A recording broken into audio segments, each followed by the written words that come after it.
Currently, I mean, we have the secret copyright treaty that was leaked a few months ago, and in that they're talking about using all these snooping systems, like John McCain said 5 years ago, to go in and basically kill your computer. And this was actually, your memory is good. I think this was actually, it was a bill introduced by Senator Hollings, and maybe McCain was a co-sponsor, was the CBDTPA, and that did include these kind of kill switches and kill chips inside computers, and this was being backed by more the movie industry than the recording industry. No judge, no jury, no proof. They just do it. Declan McCullagh is our amazing guest. We're going to see if we can get a better connection on his phone and come back. He writes for CNET News. We'll give you that website. And he's a tireless fighter for freedom and transparency in government. Stay with us. Declan McCullagh is our guest. We're going to have Jason Burmis in studio in a moment for about 5 minutes to go over some of the cybersecurity subsections. But let's shift gears now, Declan, into all these calls for internet censorship. Then we'll get into cell phone tracking that you've been reporting on. I mean, we're seeing the New York Times call for a kinder, gentler, gate-kept internet, phasing things over to Internet 2, making you have a license to get online, web ID, worse than communist China. We'll see. Let's put this in perspective. There have been calls for something akin to an internet driver's license for as long as I can remember. I remember sitting in I think it was a House of Representatives Rayburn building hearing room in 1998 when Louis Freeh said, it would be nice to be able to track people online, and we could do something like this that might also deter fraud and more authentication and security and all these wonderful words.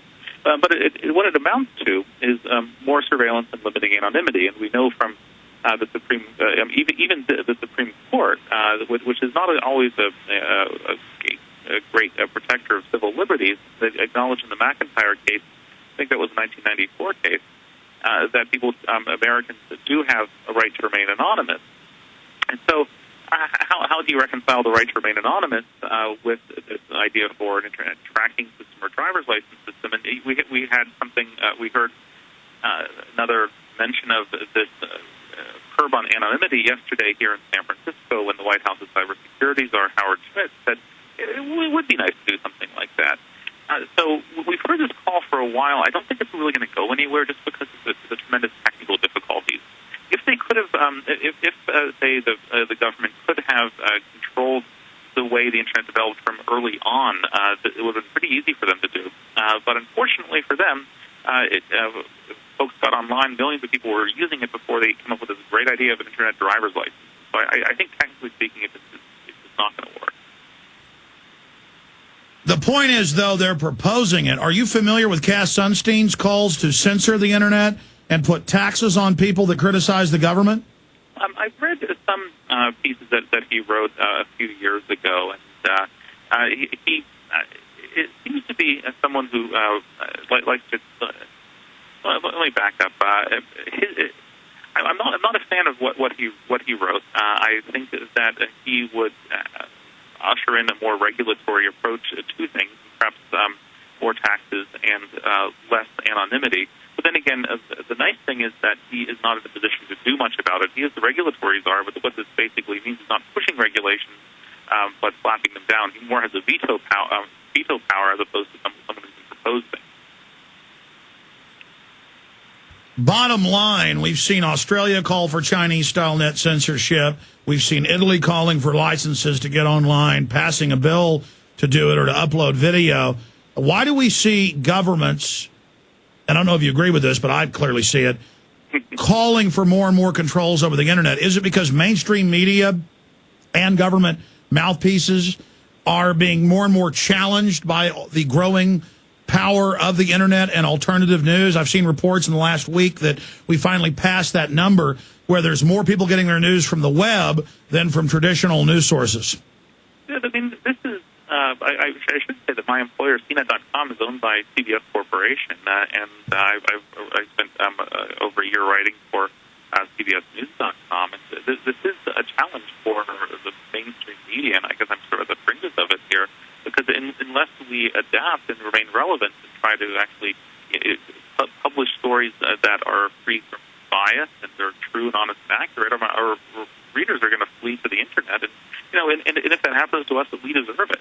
But to respond to your broader point,